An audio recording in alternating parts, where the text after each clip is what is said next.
Hello everyone, I have a very easy, quick, beginner-friendly tutorial for you today.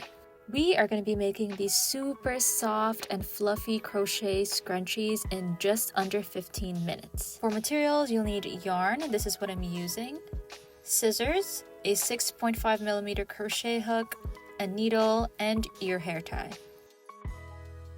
To start off, you'll have to make a slip knot, and if you don't know how to do this, just follow closely.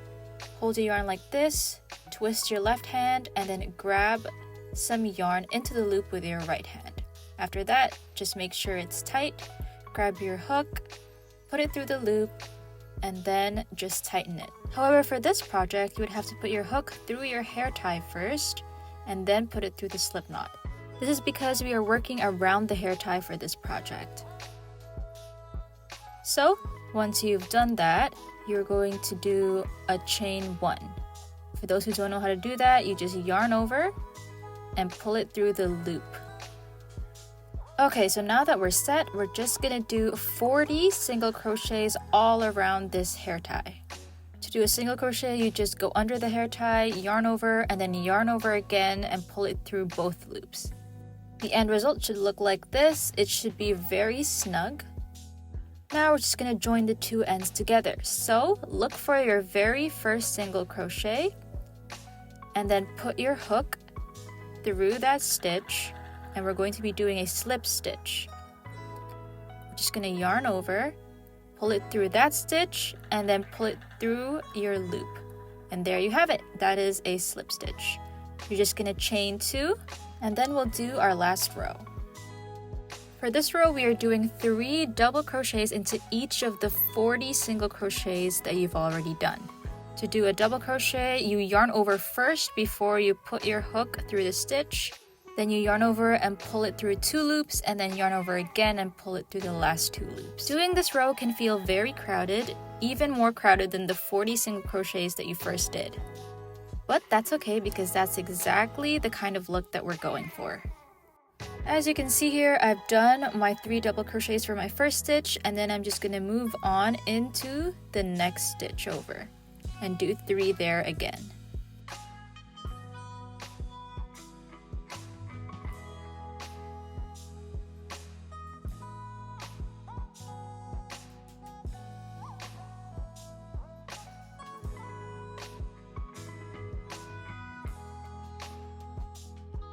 After some time, you're gonna see some curves and ruffles, and this is the effect that happens when you kind of bunch a lot of stitches together in one place.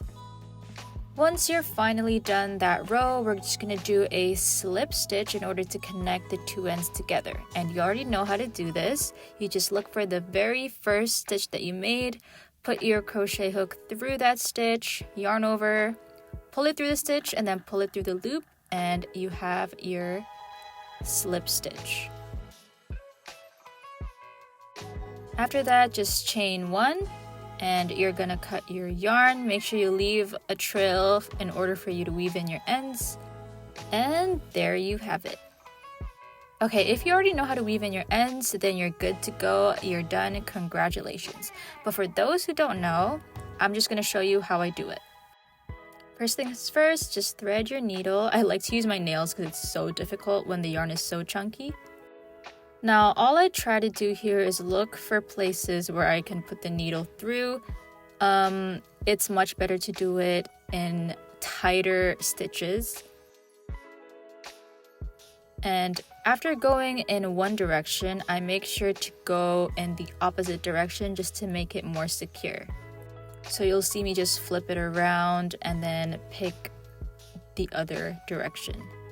This is especially important for projects that are going to be used a lot, stretched a lot, especially the scrunchie. But yeah, once you've done that, all you have to do is cut the yarn and you're all done. Congratulations, you just made your very first soft, chunky scrunchie. This should really only take you 15 minutes as a beginner, and then once you get used to it, you should be done in 10 minutes or less. But yeah, thanks for watching. See you guys next time.